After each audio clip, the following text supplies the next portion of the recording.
Welcome everybody to the first round of the Nuevo League Victory Road Tournament, the Victory Road to the Grand Battler Championship. I'll be your host, Professor Swampert slash AKA slash also known as slash Raze. Anyways, I am going to be commentating on this battle. This was a first round matchup between number 4 seed Apple Bloom, who ended with a 10-2 record, winning her division and by defeating Sam in the final week. And one of her Pokemon actually even garnered a most valuable Pokemon vote, despite me thinking that it really shouldn't have. Anyways, if you look at Apple's team, you got a very obvious Garchomp being the only thing that's can possibly be the Mega, so that's going to be the Mega. It's got Rotom, which is a staple for most teams. And you do have Shuckle. Shuckle, obviously, you do not fuckle with. You do not fuckle with Shuckle. Shuckle fuckle. I don't know.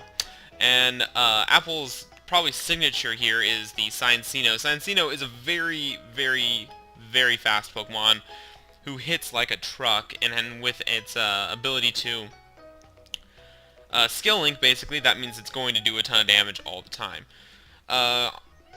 Over here on Jeremiah's side, you got some staple, some pretty defensive Pokemon in Florges, Gliscor, and Arcanine, so it's not like he's going to be going down anytime soon. And you do also have Saphira, the MVP of the regular season, and you'll see that during the match why exactly it got that title. So let's jump right in. Jeremiah's going to lead off with his, I don't recall. His Gliscor. A good choice. Most of Apple's team is physically offensive, so it would be obvious that you'd want to bring in your defensive Pokemon first. So he switches out to his Florges, who's going to probably take whatever attack he does rather well, considering it is a Florges, and Florges has a crazy amount of defense. And it does get the freeze, but Florges is carrying the Lumberry, so it's going to be defrosting that very first turn. Milotic takes the burn to... I can't remember exactly why it has a burn. I don't know. There was a reason, and I'm sure it's something with its ability or something. I don't know. Anyways, it's going to go for the Moonblast here, and Jeremiah's going to get very lucky here and get that special attack drop. He actually gets quite a few of them in this match. And Milotic is going to take that burn damage. Milotic does get the burn on Florges, though, so that does help as well. Florges will be taking damage every turn. But with that drop, Florges is going to be able to survive and go for the Wish. So he's going to be recovering now, and you're not, Milotic's not doing enough damage to actually hurt Florges now, because it's just going to keep healing itself. This is actually the Victory Road Tournament is all best 2 out of 3. This is the third match. Round 1 Jeremiah won, and round 2 Apple won. So this was a kind of do-or-die moment for both of them. He does get the special attack lowering again, so now Milotic is not looking good at -2, and Florges is going to be able to keep healing itself without taking really any damage. Milotic's going to go and go for the recover. I think Apple was trying to heal up Milotic, knowing Florges can't do a lot of damage to it anyways. Heal up Milotic and switch it out, and that's exactly what she's going to go for here. While Jeremiah predicts that goes for his own healing, wants to get Florges up a little bit. Especially because if the Milotic isn't KO'd before Florges goes down, he's going to have problems. His only other counter is Greninja, and that means Milotic has to be at low health to finish him off. Gonna go for that Moonblast again. This is gonna be his third, and he does get the special attack drop again. So like I said, very, very lucky on his part. I don't know if it's just, I don't know what he was doing. Whatever god he's praying to, that's the Pokemon god you should be praying to. But as predicted, Apple's gonna go ahead and switch out her Milotic here to Aegislash, which can very readily counter most Florgeses, because very few carry anything, carry Hidden Power Fire. And even then, Aegislash is just way too defensive. So Florges is going to have to switch out here or stay in and let set up on him, which is never a good idea, because Aegislash is a monster.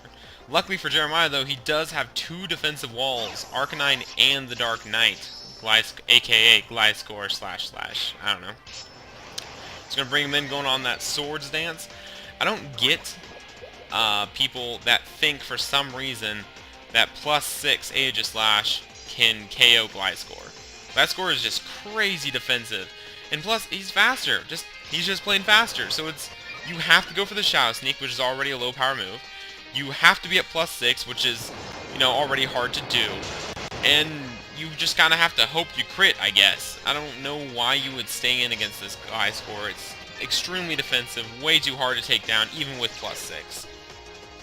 As you'll see right here, she goes for the Shadow Sneak, trying to KO Gliscor, and honestly, KOing it might have actually led to a sweep if he didn't have Arcanine. So even then, you would have gotten one Pokemon out of the way, which would have been helpful, yes, but unfortunately for Apple's team, as I said earlier, everything on his team is physically offensive.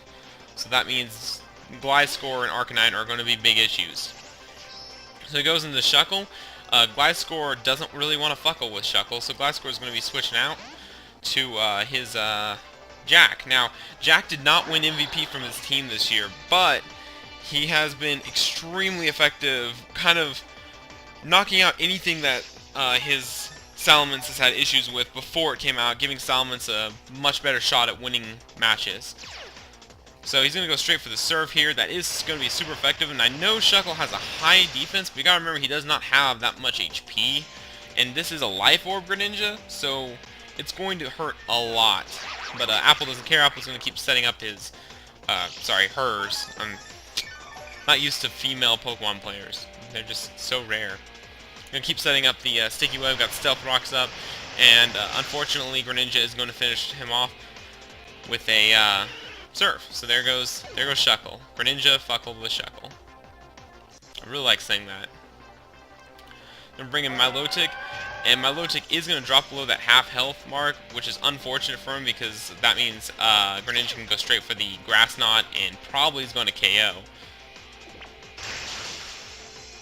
And even if it didn't, after burn damage, it was going to die. So, unfortunately for Apple, Milotic does go down immediately.